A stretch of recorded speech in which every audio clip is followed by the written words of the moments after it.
All right, well, it is 7 o'clock. I think we have most members of the NBC. So we will call to order Tuesday, May 19th, 2020 virtual meeting of the NBC. So with that, we have a new school project on our agenda this evening. And first up, we have Tecton Architects to give us sort of an update on where we are. So with that, I'll turn it over to Jeff and Eddie. Okay, I'm going to share my screen.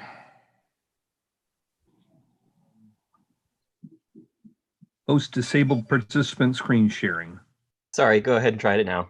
Okay.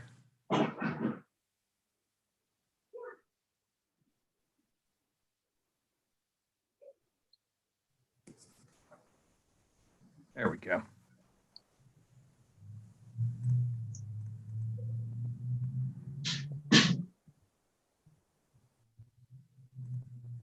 All right, so everybody see a white slide with Brookfield Public Schools on it? Yes, sir. Yes. Great. Okay. So thank you for having us this evening. Tell you a little bit about what we've been up to since we last saw you. Construction manager, O&G, came on board in the beginning of March, and we've had weekly coordination meetings with them, predominantly online, of course, as things have gone. We've also continued to have weekly meetings with our design team, so mechanical, electrical, plumbing, engineers, civil, structural. We've had weekly calls with Paul and Josh to give them updates as to our progress, and they've been assisting us with the day-to-day decisions that need to be made on the project. We've had a few user meetings. We've met some of the key educators, the principals of both schools, folks from the central office.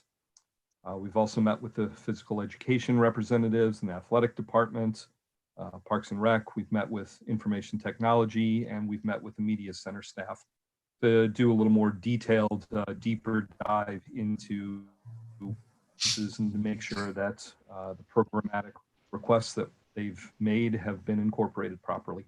We had an advisory consortium meeting at the end of March, and recently, a couple of weeks ago, we met with the development services team. So basically all of the town agencies together in one meeting with an opportunity to review and comment predominantly on the site design for the project. I want to take you through the updates that have been made on the site plan and the building plans. Since we've met, the traffic report has been completed, and it shows that we're providing a good level of service basically everywhere on the site and all of the adjoining intersections up and down Kenwood Lake and Nabby Road. So the design is in good shape there. The geotechnical report has been completed. It did show that we didn't see any rock, which is good news. The water table is on the higher side, but that's not a surprise. We knew about that, and certainly that's been incorporated into the design. It did determine that the soils, the fill that's been used out on the ball fields is at a point where it really can't be used for underneath the building. It can be used anywhere else on site. So roads, parking, paving, fields, but it can't be placed under the building. So it is requiring us to bring in some imported fill to go underneath the building. But we have been working carefully with the estimating team and the civil engineer to make it so that the grading is such that we don't have to export any materials offsite. We did shift the main entrance drive.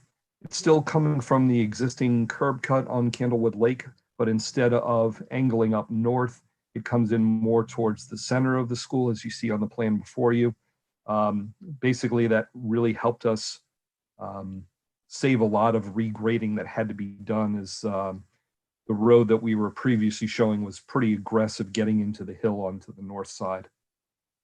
So because of that, now that portion, that short second entrance drive, because it's going where the existing school is currently located, that section will have to be done after the existing school is removed.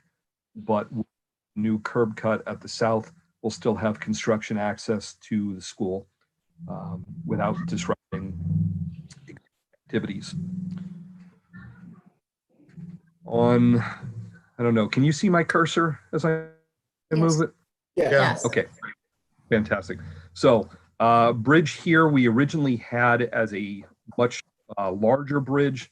The idea being trying to make sure that we had fire department access all the way around the building. It was proving difficult to do feasibly and cost-wise to get over the wetlands. So that's been reduced to purely just a pedestrian bridge, but the access way still does go around really almost to about here. So still the majority of the building, and coordinated that with the fire department, the fire marshal, and they're on board with what we proposed. Play yards are starting to be developed. You see the orange areas where the playscapes would go. The darker gray areas are paved areas that could be used for basketball, dodgeball, kickball, things like that on days when outdoor recess is possible. We have continued to develop the exposed stream channel on the east side of the building so that it's a nice landscaped area, basically with bridges coming across to the main entrance, to the pre-K and K entrance, and then potential after-hours entrance by the main cafeteria. And we've worked out the requirements for the loading dock so that that's all properly screened. You see up at the north, the top side of the building. We have a few pieces of utility equipment there as well: chillers, generator, transformer.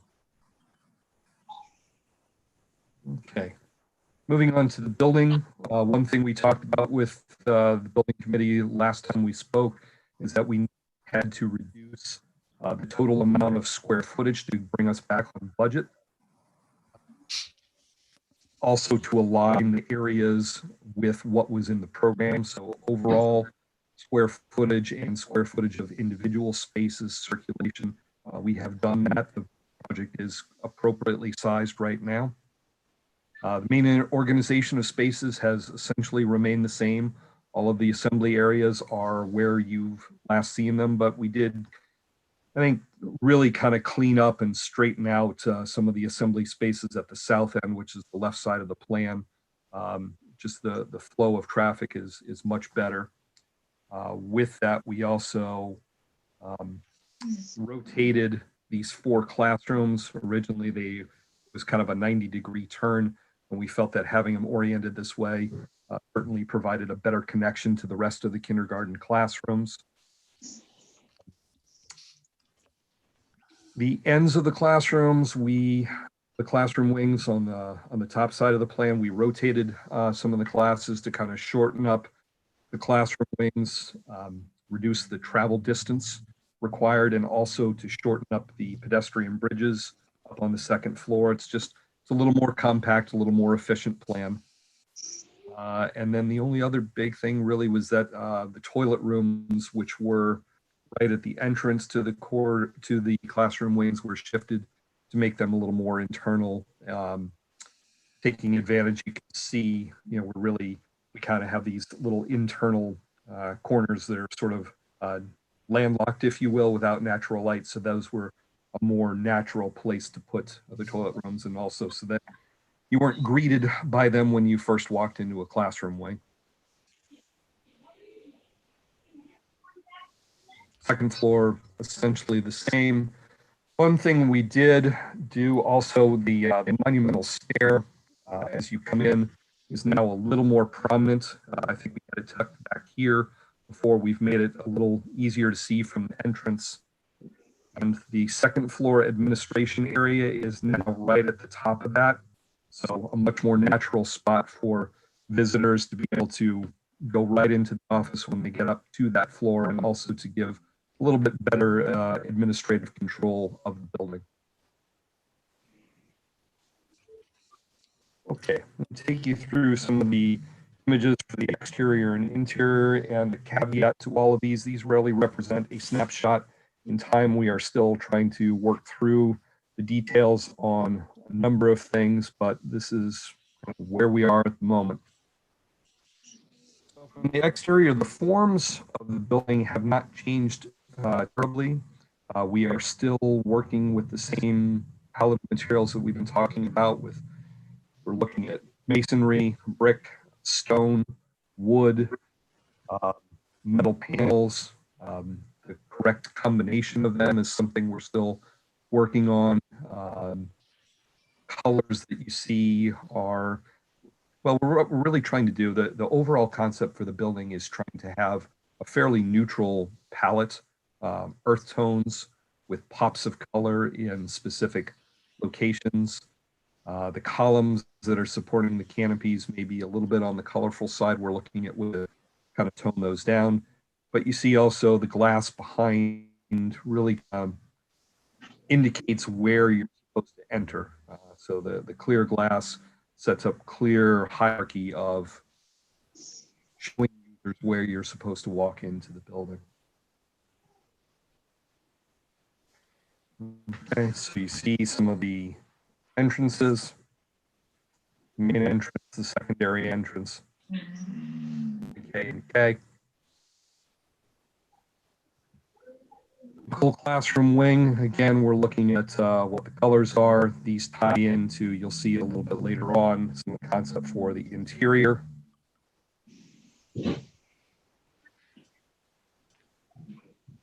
Pre-K and K classrooms is a little bit of a mix of essentially what you see for the majority of the rest of the classroom wings, as well as what's out at main entrance facade. Area review with the media center to your left, the multi-purpose space to the right, the monumental stair, bringing up most people to the second floor. As we've talked about, a high degree of transparency between spaces and to the courtyards and the natural environment beyond. Again, neutral palette, pops of color. Really, you'll see this in a lot of the images, trying to create gathering spaces for students to congregate, to social, to work on projects, and really using the same materials from the outside and bringing them in. View back from the top of the monumental stair, looking back towards the main entrance. Same sort of concept for the main cafeteria, bringing the materials in, the pops of color, the wood, the natural light. What you see is one of the two expanses of glass, so a lot of natural light in the cafeteria. You see the opening to this two-sided stage that fronts onto the multi-purpose space on the side. A view inside the multi-purpose space. This is with your back to the stage and looking back out towards the main entry, so you're seeing the in the background. A view inside the pre-K and K entrance. And the seating areas, the congregation, the transparency, the ability to see out to the courtyard beyond. You can see into the gym. As you step into the space, you'll also be able to see into the younger cafeteria. We've been looking at environmental or ecosystems, if you will, of themes for all the various neighborhoods, and add to some fun forms of trees and circles for the ceilings and the lights to suggest a canopy of leaves above, which translates to the younger cafeteria. And like the old cafeteria, it has, you can see the natural daylighting. In the various neighborhoods, as I mentioned, these ecosystems, so it's ponds for the K, the forest, I'm sorry, forest for K, and you can, again, these pops of color that make their way down the corridors and accents inside the classroom, basically to help with wayfinding and to give identities to each of the grades. And those colors were translating into the outside. And here is one of the entrances to the classroom nodes. And seating areas, the graphics, tying into the theme of the ecosystems. The doors wouldn't be closed, but the wood that you see would be the doorways into one of the classroom wings. So next steps and kind of where we are. Right now, we're fully immersed in the reconciliation of the DD cost estimate. We spent the majority of the day Friday on the phone going through line by line each of the two estimates. We've received the revised estimate from our estimator. Construction managers still working on theirs. Their lead estimators had unfortunately a death in the family, so he's been a little bit behind on things. But we are a little bit above the budget, not dramatically so. Basically, and we are working with the estimators to confirm, to reconcile, to make sure that at least what we've designed has been costed appropriately, and we're already targeting value management tool items that will be able to bring us back on budget. We are our town approvals, and I'm going to show you. I'm actually going to skip 2, 3, and 4. It's a little easier to see in detail on the next slide. But essentially, what I want you to know is that we're still on track for finishing up construction documents and for bidding to commence in December. So here's where we are. We've submitted to the Zoning Board of Appeals with a hearing date for June 1st to go through the variances. There's a few areas we're trying to do a little bit less parking than what they're looking for, as an example. WPCA to make sure that the sewer connection design for the project is appropriate.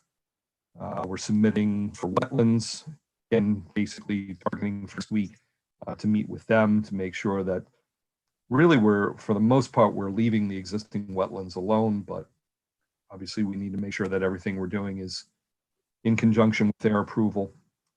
Planning to make sure that the proposed use of the site is acceptable, and then when we're all done, either the first week or the third week in June, depending on how the others go, because we need approvals in hand before we see zoning, but to get their blessing on the site design.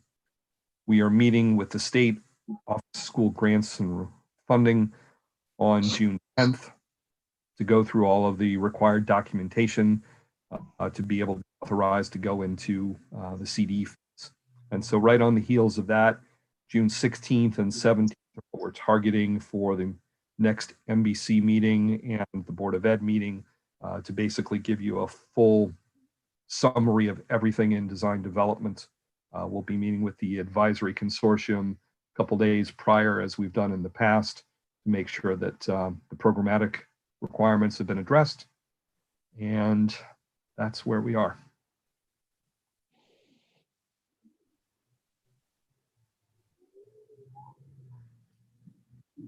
All right. Jeff, you have anything else to add on to Eddie's presentation?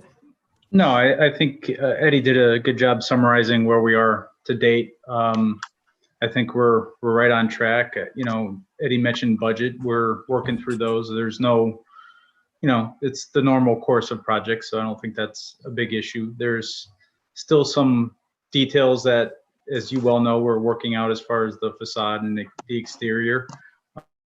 So we're fine tuning things, but all in all, I think we're doing pretty well. The entire team's been engaged, even through, you know, shifting to working from home. So I think we're in pretty good shape moving from DD into CD. Does anybody on the Municipal Building Committee have any questions at this juncture related to the presentation? I do, real quick. Eddie, you had mentioned at the beginning that you had to reduce the square footage for budget constraints. What was condensed or reduced out of the original plan? Primarily, there was a lot of circulation that was larger than it needed to be. Some of the assembly spaces, again, had also gotten larger than they needed to be. Like the neighborhood assembly spaces? No, things like the big ones, like the gross motor skills and the gym, where they were larger than what the program called for and really functionally what they needed to be. And then we also did just kind of an offset of walls all the way around the building. It might not sound like much, 6-8 inches or so, but it's large. It's amazing how much square footage that takes out by something that's really almost imperceptible inside a room. Sure. And then you had said that you had a couple of tweaks that you would do should it still come over budget. And what would those be? Yeah, some of the big ones, site seems to be a key factor on the cost. And so we're looking at ways of trying to knock that cost back. We certainly don't want to touch programmatic and educational pieces as much as, so for instance, we've had the building at elevation 403. We're looking at trying to put it down to elevation 402. It makes some of the utility entrances perhaps a little more finicky to work out, but 100,000 square foot footprint and a foot less of soil when you have to import all that. So that's one. We're looking at more simplified ways of crossing the stream channel.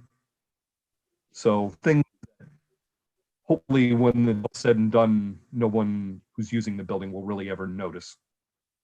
And Colette, you. on that same note, Colette, we're still at 10 classrooms per grade level. And I've had conversations with the first selectman and the superintendent, just to apprise them that, look, if, this was started at post bond at 8 classrooms per grade. It went to 9, it went to 10.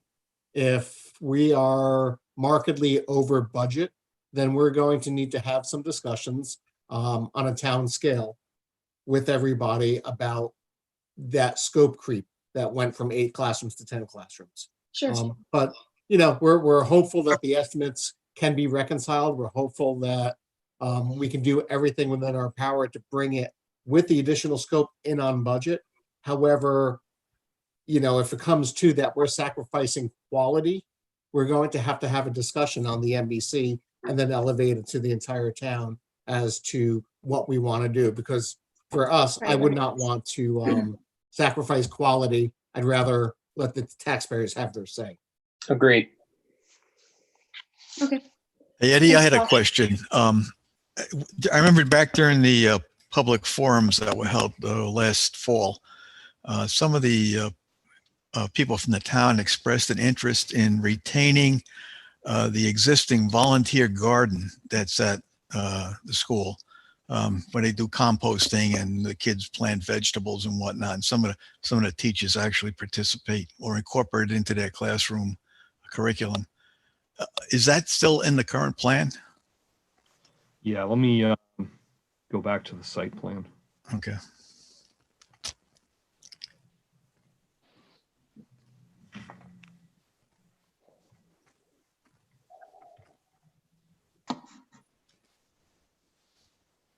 Yeah, there's a few areas. One is the courtyards on the west side of the building. We're looking at this one on the north one to be more of a little more formal, kind of seating area, classroom area that could accommodate a couple of classes. This lower one is a little more exploratory. So we think that one might be a good spot for planting beds and, a little more interactive environment. But one of the other locations we thought would be a good spot is the screen wall that's running along the playground, screening the loading and dock area. We thought would be a great spot to have, a growing wall, garden close to the cafeteria. If there was a farm to table to be done, that would be a great spot for it. So there's definitely some green space opportunities with this design still. Yeah, I know that doesn't have to be a real expensive deal. I know when the original garden was put in there, it was all done by volunteers. There was no cost to the school at all. So, I mean, all they need really out there is the planting beds and run water out there and maybe a shed or something to put the tools in, and they'll be good to go. Yep. So we've got good opportunities for that. John Burrell here. Yes. One or two parents have contacted me about that early on in the process, and I explained that there'll be plenty of space that we can work out, frankly, once the building is configured. There's other spaces than Eddie is just showing here as well, I think, too, that we could be creative with as well. So there's always a way to make that work. So we're happy to incorporate that in. It's a great learning space for the community, the kids and the community. Okay. Thank you. All right, any other questions related to the presentation? Yeah, I just have one, Paul. Sure, Eddie, Bill. they said they couldn't use the soil for underneath the school. What was the reason for that? It's basically just the compaction rate of it was not sufficient enough. Too much organic material, too much water content, just the quality of the soil itself. It should be noted that it doesn't have to all be imported material. The geotech report did say that it could be mixed, so you could use parts of it. I think it was a 1/3, 2/3, and that's something that's still potentially on the table. When ONG looked at that, the original was that they're with the new school being built and the existing school being maintained, there probably wasn't enough room on the site staging wise to be able to conduct that operation. Okay. But still a possibility. Okay. All right, anything else on Tecton's presentation? Paul, would it be possible to send a copy of the PowerPoint to the NBC? Sure, I don't see why not. Just with the caveat that it's still sort of a work in progress and we're Sure. working toward that June presentation. Absolutely. I just wanted to see it more in depth. No. Awesome. More than Thank happy you. to. Eddie, will you take care of sending it out? Yes, I'll send that out. Actually, if you would send it to Catherine, Catherine will distribute it with the minutes. Sure, I'll send that out after we get off the call. Right. Perfect. Thanks, Eddie and Catherine. All right, anything else for Tecton?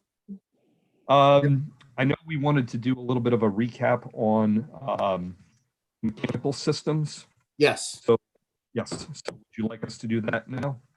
Yeah, please. Okay. So Brad, I have your slides up, and if you just want to tell me when it's time to move to the next one. Sure. Can you hear me all right? Yep, we can hear you fine, Brad. Yep. Okay. So yeah, as Eddie mentioned, we did just want to do kind of a brief overview of where we're at, how we got to where we're at, MEP wise. We don't have to dive into real deep details here, but we can just kind of go over how we came to where we are currently. So go ahead, Eddie.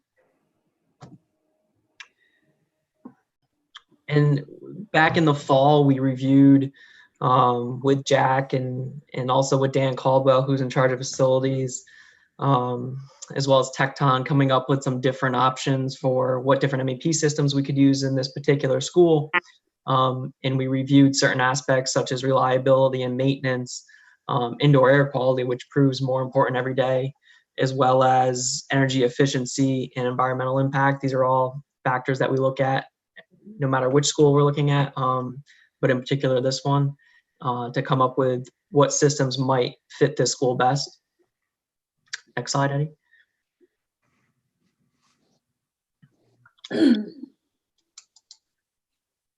So the first thing we reviewed was kind of on the, we'll call it the front end of the mechanical systems. One topic that it appeared there was some interest in the town was for geothermal. So we reviewed geothermal with the owner, with the building committee and with, Jack, and basically said, if this is something we're interested in pursuing, we could look at it, we could price it, see what that cost is, see how that compares with more traditional gas heating, which we all know is used a lot up here for its cost efficiency. So we looked at a couple different ways we could potentially use geothermal, and then we looked at a system utilizing gas boilers and air-cooled chillers. Next slide, Eddie.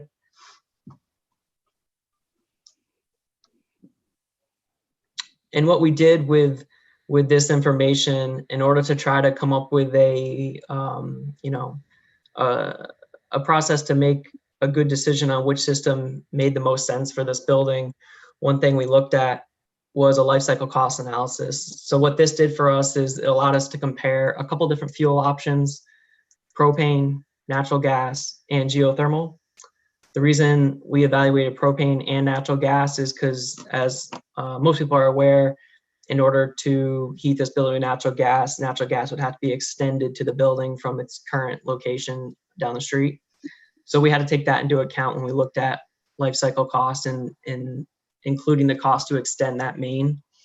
And then the other option of geothermal, as you're probably already aware, geothermal incurs a more significant cost up front because we're drilling wells into the ground outside of the building to pull heat out of in the wintertime and to cool the building in the summertime. So there is a substantial cost associated with installing those wells. So if you look at this table, the HVAC system cost in the first column is essentially the cost of the HVAC equipment within the building.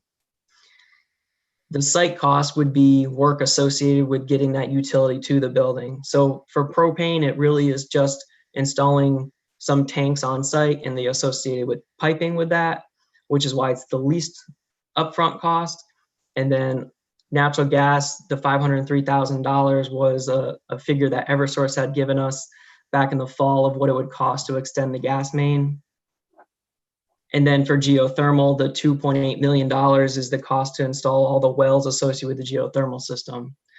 So as you can tell, the overall cost of geothermal was a first cost premium. However, if we move to the right, there's a column, energy usage. And this column is showing us that geothermal costs us the least amount per year to operate, but even so, even saving $48,000 a year in energy, it would still take 27 years to offset the cost of the well field outside. So that's, unfortunately, the spot we're at with payback on geothermal. In the Northeast, we kind of pay a penalty for the cost of our electricity up here. So it makes natural gas options more favorable than potentially other parts of the country.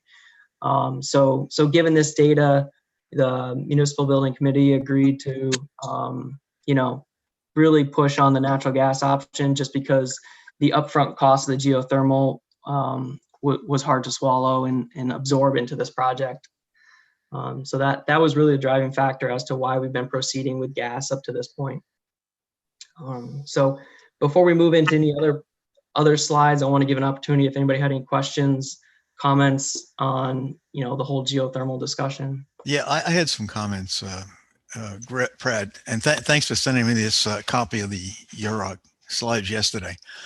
That's the first I've seen of it. I have an extensive database of research that I've done on this issue on other schools, and I checked it against what you have right here, and there's excellent agreement. The cost numbers for first cost and energy usage are identical and pretty much identical, and the conclusions reached by other schools are similar. The one problem I have with this is I don't know how. First of all, I've installed 25 systems in schools, including 2 ground source heat pumps, and I've done literally hours of research to get ready for this discussion, and I wasn't involved in it. I mean, I'm wondering why the heck am I wasting my time if it's not going to be used? And the second thing is, I think we made a commitment to, or maybe a soft commitment to people in the town that were interested in ground source heat pumps to give them a chance to make a public comment before we went ahead with this decision. And obviously that's slipped by us. So I don't know. That's just my thought. I mean, I don't disagree with the decision. I mean, it looks to me like it's the correct decision, and you have to analyze it based on cost, and the cost analysis here is right on based with my experience. So anyway, I don't want to be a wet rag on this, but I totally agree with the decision. I'm a little bit disturbed. I don't know if disturbed is the right word, but I'm a little bit concerned that the way the decision was made, it wasn't entirely in agreement with what we told the public when they expressed an interest in being part of the conversation. That's all. And that might come back to bite us later. So I'm finished with that comment. Let's go on. Hey, Jack and Paul Checo. I think at our last live NBC meeting, Jack Butkus, I think, had given us an update with some very valuable input that seemed to go along with this. Now, the slides, we were waiting for CES to update Yeah. some numbers before they were sent out. And unfortunately, that did take a little bit longer than we had anticipated. But hey, Jack Butkus, could you sort of reiterate what we had discussed at that last live NBC meeting? Jack, you still here? Oh, I see he entered the waiting room. All right, we'll come back to that point. Okay, I don't recall that conversation, Paul. Maybe it did take place. There's a lot of things I don't recall anymore at my age, but I wouldn't go there, Jack. You're still pretty sharp, sharper than most of us are. I think that Jack is having trouble getting in. I've admitted him like 3 times, so something's going on. Just so you know. Okay. It says waiting. Dan, are you still on? Yeah, I actually saw that. It looks like there was 2 copies of him as well for a moment, so I'm not completely sure what's happening on his side. But it Because looks now like it's- he's connected by telephone right now. Okay.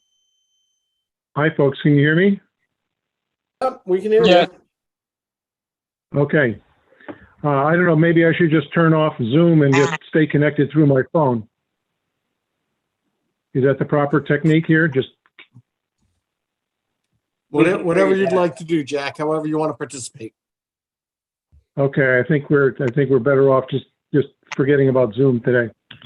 All right. To Paul's point, yes, we did have very similar outcomes in an analysis that we did on a similarly sized project, where the net upcharge due to the well field, that roughly $2 million additional cost, was impossible to recoup over the 25-year time frame, because the cost of electricity in Connecticut is so high compared to the relative affordability of natural gas. And as this analysis also proved, the energy savings, which is real in running the ground source heat pump system, just isn't off. You can't offset it due to what we're paying for electricity here. So it becomes, you can do it from a philosophical standpoint, but from a financial standpoint, it just doesn't pencil out. And so that client also chose to utilize natural gas as their heat source, and reluctantly, admitted that the finances just didn't stack up for the geothermal, and they moved on. And I also recall us having some discussion regarding individual units in all the classrooms and how that became a maintenance nightmare, and things of that nature. yeah, I would never recommend going with that kind of a system. One of the 2 systems I put in had 65 heat pumps, 1 in every classroom, and I could tell right away it was going to be a maintenance nightmare. I'd never recommend a school to do something like that. So I totally agree with that decision. Yeah. And I got no complaints with the decision. I mean, it's totally in accordance with what I found by doing research. There was a school in Massachusetts. There are several schools now that are putting them in, but they are recognizing the cost disadvantage, and they're just deciding to eat it because they want ground source heat pumps. So, one of the things, there is a premium that in the grant or the kickback we're going to get from Eversource based on the energy utility index, and the ground source heat pump has an EUI of, I think, around 25, and natural gas has around 35, or maybe it's a greater delta than that. So I mean, that is going to could factor in a little bit into the cost differential, but it would not be enough to make up the detrimental cost associated with natural gas, with ground source heat pumps. So it's probably not relevant. But And Jack, to elaborate on that, we will be getting an incentive through Eversource for the energy usage of this building. And even with natural gas as our primary heat source, the way we're able to design these buildings, we usually get the top tier credit we can get anyway. So fortunately for the town, we're able to reduce the energy as much as we can, even still using natural gas. And they should get the top tier incentive from Eversource, regardless of whether it's geothermal or natural gas, which is why we didn't, really add that into this analysis. Okay. Should be a wash. Sure. So. All right, anything else on the MEP side? I had some other slides included in this. We don't have to go through them all, but essentially, we walked through a series of slides. Jack Butkus was with us, Jack Ludwig was with us, Dan Caldwell. So early on in the process, we just looked at different variations of MEP systems that we could utilize in this school, comparing more traditional VAV versus a dedicated outdoor air system with chilled beams, or a dedicated outdoor air system with VRF cooling. So we walked Jack and we walked Dan Caldwell through the various options, and essentially what we determined with everybody was that after going through some various discussions, that chilled beams would make the most sense for this school. And the reason we felt that way is because they give they're great from an energy usage standpoint, and my CES's standpoint is that they give you the best environment in a classroom while also reducing maintenance in the classroom as much as possible. So within the classroom, there's virtually no maintenance, which was a big key factor for Dan and his maintenance team to be able to do any maintenance they need to without going into a classroom, versus some other systems where you may have fan coils or fans and more pieces to maintain in the classroom. So for those reasons, we chose to go with a chilled beam system, which is what the current design is based on. And the pricing that was done, the DD submission, was based on using chilled beams.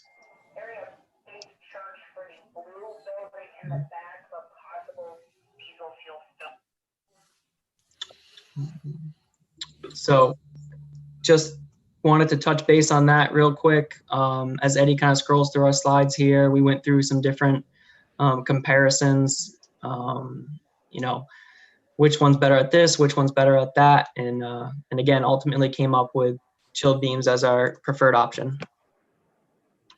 So if there are any questions on that, we can talk about that. Otherwise, that's all we had for you tonight.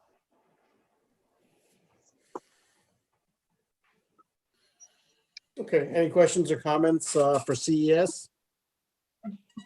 I'd just like to add that I've been very impressed with the job that CES has been doing. So thank you Jack, for that. have you received your set of plans yet? Yeah, I did. I got the plans and I got the specs. I don't know if you've done some of the general specs, like in the section 1, there is the O&M section, the training section. If you have, if I could get those as well. I've had a lot of experience with the training and the commissioning and the O&M, and I could possibly solve some headaches that might occur later in the project. Hey, Jeff, are you guys developing Division 0 and 1? Is O&G developing it, or is CES going to give you their portion for 0 and 1? Jeff? Yeah, I'm here. Well, it's going to be a combination. We'll review them. Laurel's on the line too. So I believe she's participating. She puts together a lot of the front end pieces. The commissioning, I believe the RFP for commissioning went out, independent commissioning agent. So Jack, you may want to be kind of in tune with that whole process as well, because they're supposed to be reviewing the whole DD set as well. So to answer your question, Paul, it's a combination. Okay. But yes, every team member has a part of it. So yep. And so I guess the request would be for us to be able to review Division 0 and 1 prior, obviously, to being let out. And also, Jack Butkus, if you coordinate with Jack Ludwig with the commissioning RFP, this way, if he has any comments, we have time to react to that. Very good. Yeah, I think that was posted last week, right, Jack? Yeah, the Yeah. commissioning RFP is on the street. Responses are due June 1st. And we expect to have a recommendation ready for the June 16th NBC meeting. Okay. Okay.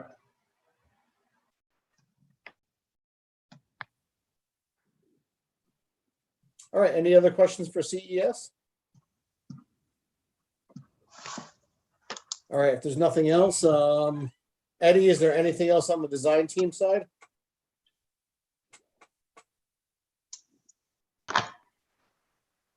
No, that's it for us.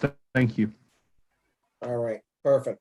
So Jack, Jack Buckes, you're up. Any updates from Arcadis' side? Yes, we just talked about the commissioning RFP is out. I've already gotten a couple of questions on it, so I know people are looking at it, which is a good sign. We're also in the process of developing the formal agreement with ONG. We've had meetings with the outside counsel that the town has hired for that. We had a coordination call middle of last week with Paul and Josh to go over the town's intents to make sure that the attorney is capturing all those subtleties there. So that's moving forward. As Eddie had talked about, we've had participation in the ongoing team meetings with the design team, with the CM, Eversource.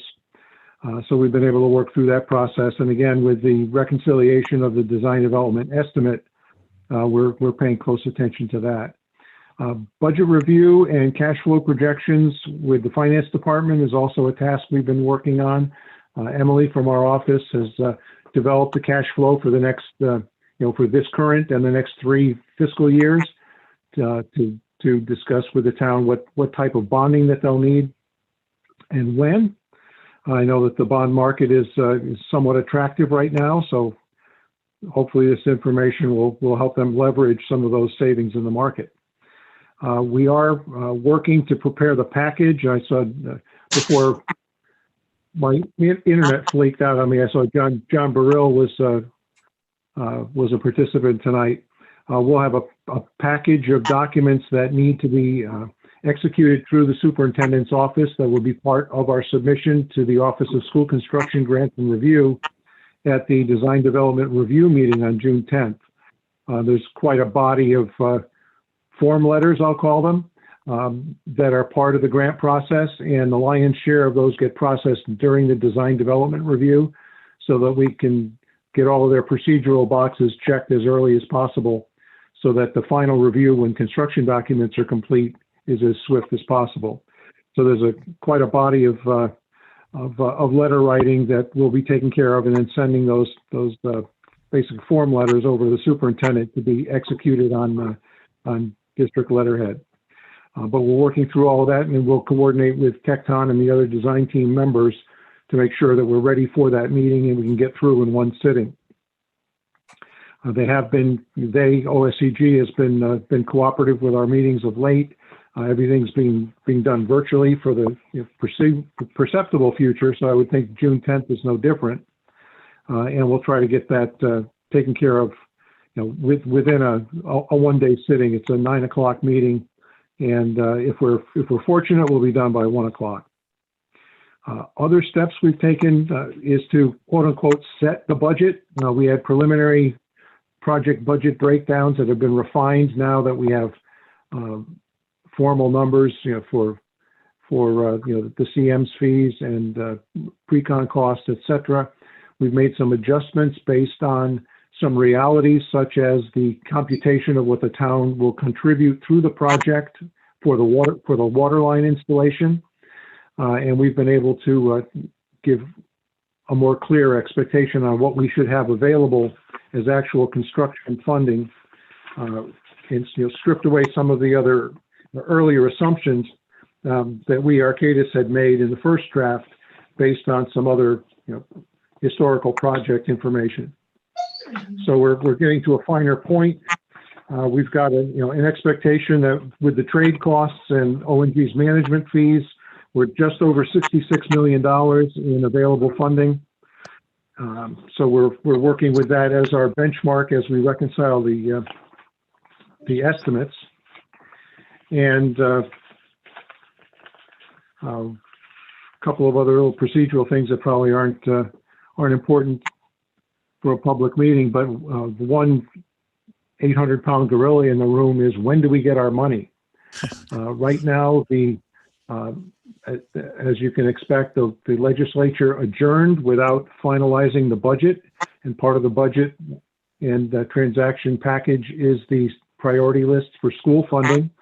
We're told through the Office of Policy and Management that there will be what's intended to be a one-day session in June for them to clean up that housekeeping and take care of their typical responsibilities. I don't think any special legislation is likely to be passed this year, but there's a possibility that that one-day session could extend to another day to take on some special actions. But what's important to us is that sometime in June, they should consummate the deal. And I would expect by the beginning of July, we'll have our grant commitment letter, and then we can start drawing funds from the grant in order to offset some of the costs the town has already incurred, helping the cash flow situation. And that's it in a capsule. All right. Any questions for Jack Butkus? Going once, going twice? It's Laurel. I have a question. Go ahead, Uh-oh. Laura. Just curious, as far as the abatement hazardous materials surveying of the existing building, I'm not sure where we are with that. Has that been done yet? Has survey been done of the existing building so that we can finalize those abatement costs? Not to my knowledge. Jeff, that's not something that's part of Tecton's package, is it? It has not been completed yet. It would be completed in a fashion likely like past projects as far as timing and sequence. So we can talk about when we want to procure that and test. So. Well, Jack, Paul Checo, being that it's going to be a demolition survey, and we know, for example, that the roof, because we just replaced the roof and had that abatement work done in the past 10 years. The rest is going to be a demolition survey, and with schools not being open for the balance of the year and then throughout the summer, it may be prudent to get our consultant in there sooner rather than later, because once school opens, it's hard for them to schedule testing. Yes, I was thinking of the summer. We've got the summer right upon us, and I wasn't sure if anybody was going to try to do any testing this summer. I was thinking the same thing, early summer. If memory serves, a lot of the mastic that contained asbestos was abated years ago. However, there may be asbestos fibers in the sheetrock or the joint compound that was used in different areas of the building. Yeah, I think, we have the HERA report, but you can't generally use that for a demo survey. So again, I think we'll just go and get a demolition survey, let them do their work and see what it comes out with. So just so I am aware, who is hiring this environmental consultant? Is this something hired directly from the owner, or is Arcadis going to hire, or is Tecton going to hire? Well, I'm looking at Tecton's breakdown in their invoice that's coming up soon on the agenda, and I don't see anything in here specifically about an environmental consultant, correct? Yeah, we didn't have that as a line item in our contract. We could talk about whose contract it goes under. It doesn't, whatever makes sense. If it's under us, under you, Jack, it doesn't matter. We can procure it. We're going to have to limit it to ACM though, obviously, right? Yes. Okay. When you say limited to ACM, are you meaning ACM instead of ACM lead and PCBs? Yeah, we'll get on and we'll look in the fine detail as far as the extent of the testing, but there's some logistics behind when you want to test and what you want to test. So we could talk about that and put that in the schedule for you. All right, I mean, I know the town has their consultant with Brooks Laboratories. Because it's probably gonna be a larger survey, Jack Bupkis maybe will put out a small RFP for those Yep. environmental testing services sooner Okay. rather than later. Very good. All right, anything else Any for other- updates? All right, on to O&G, Laurel. I was actually going to let Dave bring you up to speed and then I was going to add on. So I don't know, Dave, if you want to talk or if you want me to talk. I was going to let you go first. Yeah, a lot of what I was going to bring up, Eddie and Jeff brought it up as far as our involvement in the coordination meetings, the efforts for reconciliation that are ongoing, looking at alternates and value management items, and that's ongoing. So with that, Laurel, if you want to dive into any of the details as far as what you've been working on as of late with site logistics and items like that.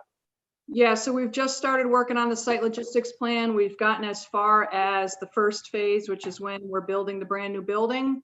There's going to be probably 2 more phases following that first phase. So if you picture the back of wherever the entire new building is going to be constructed, that whole area will be fenced in. And that will be all considered what we'll call phase 1. So the construction of the brand new school, along with one of the storm detention structures, that will all be done as this first phase for the entire school year. And we're giving an anticipated time frame of, early next year till June of the following year.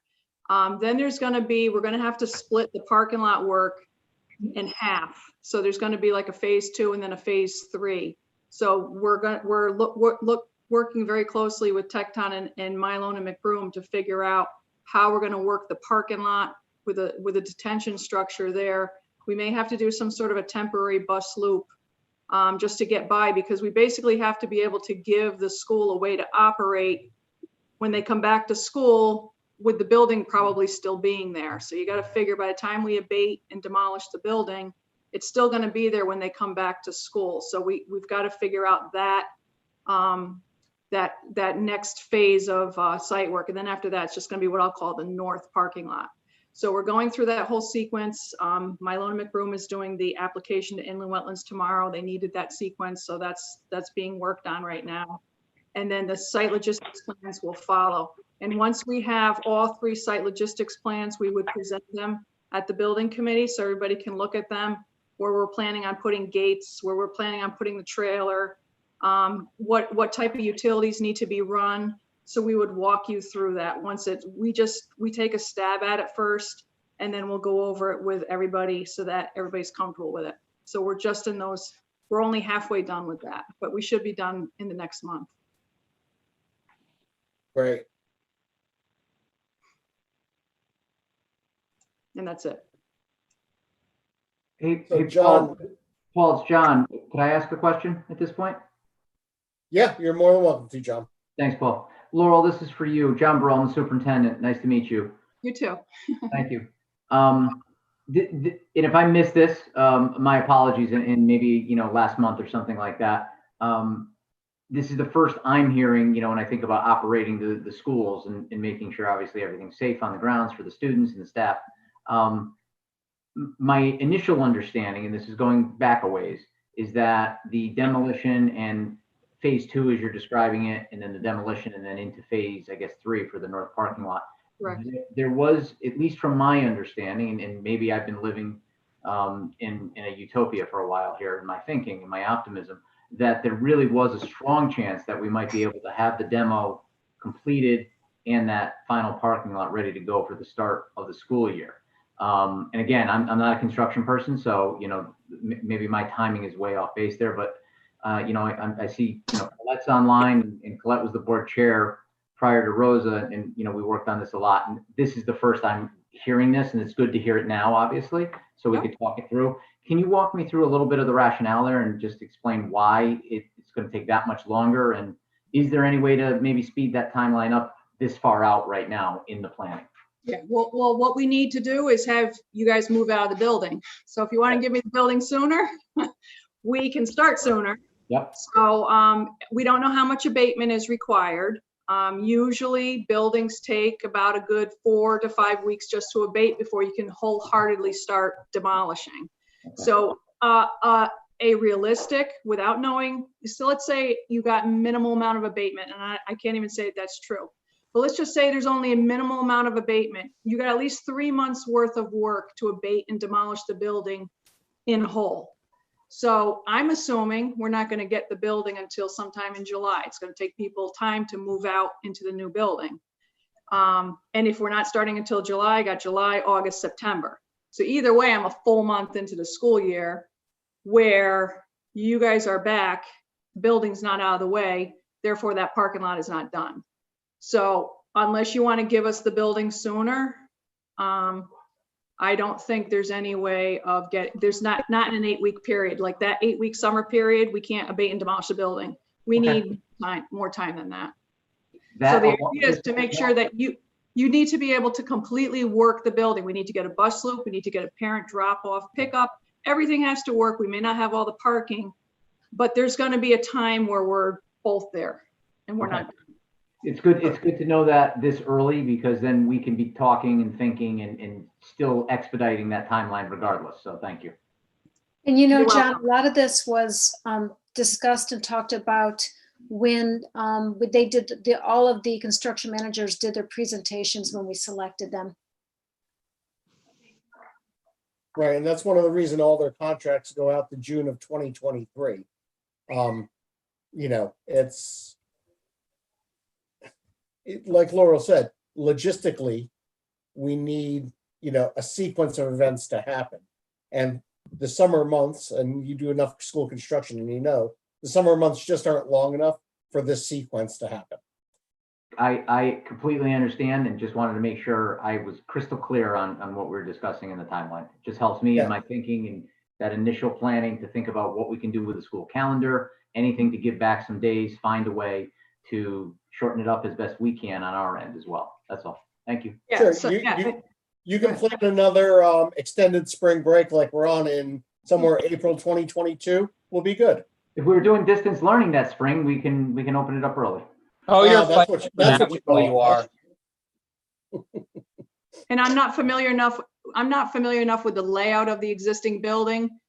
But really the whole building's basically in a way, it's not just a portion. I was like, if you can move out of a portion of it, we could start sooner, but you know, I'm not familiar enough with how the existing school is run, and that's probably not a realistic situation.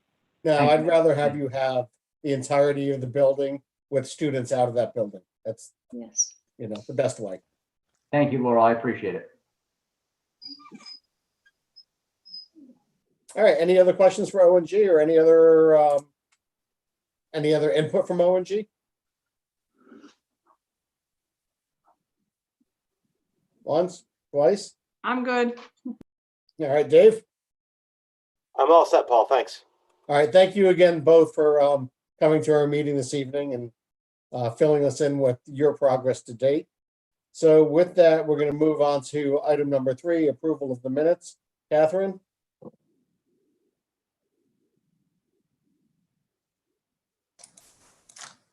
Going to make a motion to approve the minutes as presented. Second.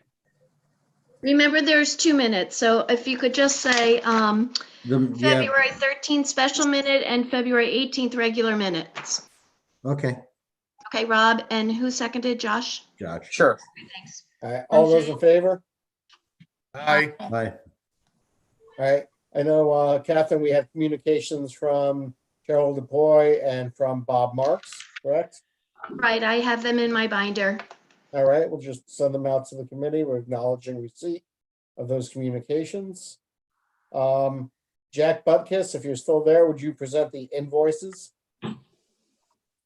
Yes, I was ready to share my screen, but I obviously can't do that at the moment. So hopefully you've all seen the invoice summary. Did We have 3 everybody items. get copies of the invoices Catherine sent out? I sent them to the NBC. Well, that's what I'm Yes. what I'm addressing at this point. Yep. I mean, I can try sharing the screen if you want. No, I don't think it's necessary. I just want to make sure that our membership got copies of the invoices, so they were able to review it before the meeting. No, I've we reviewed. have three the items. invoices. I don't have any questions. Say that again? I did review the invoices. I didn't have any questions. I don't know if anybody else has questions. Right. I don't. No questions. I'm good. All right. Jack Butkus, we want to just present the invoices verbally then? Sure, we have three invoices tonight. We have a period ending February 29th for Tecton in the value of $213,014.80. Period ending March of 2020 for Tecton, valued at $254,821.48. And an invoice through the April billing period for Arcadis totaling $140,000. And that's our first invoice, and that covers our period from October through April. The total value for consideration tonight is $607,836.28. And we have reviewed the Tecton invoices and we take no exception. Okay. Notice how he buttered up his, but not Tecton's. I know. He, a little sly, Well, when he has that dry delivery, it comes across as, very unintentional. I'll make a motion to approve all invoices as read. Second. All right, all those in favor? Aye. Aye. Aye. Opposed? No opposed, abstentions? All right, hearing none, motion's passed. Is there any member of the public on the telephone? Rosa, you want to say anything? Or anybody else that's out there? No, I'm all set, but thanks, Paul. You're welcome. And is there anyone waiting? Nope, I don't see anybody other than who you got hidden here right now. Okay. All right, well, our next regularly scheduled meeting is right now for June 16th, 2020. We'll be preparing to receive at that meeting a full design development presentation from Tecton.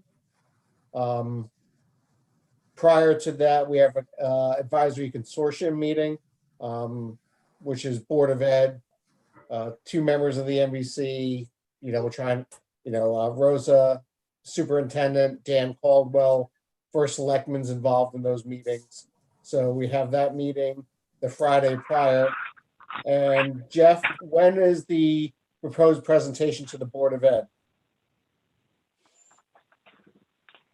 The proposed, I don't know, actually. It would be after the NBC meeting, correct? Well, that's why I'm wondering if Rosa would like to have the Board of Ed members sit in for the presentation to the Municipal Building Committee. Save their time. Well, save time, and we can have active discussions, between both boards at that point. So like we did for schematic design. Exactly. Yes. Yep. So when is that meeting for you guys? That meeting is June 16th. 16th, yeah. Okay. Yep. We have a Board of Ed meeting on the 17th, so that works. Right. So if you receive the presentation, we Yep. can do it the same way.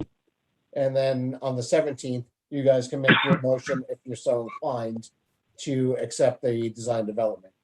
Yep, that'll work. Great, thank you.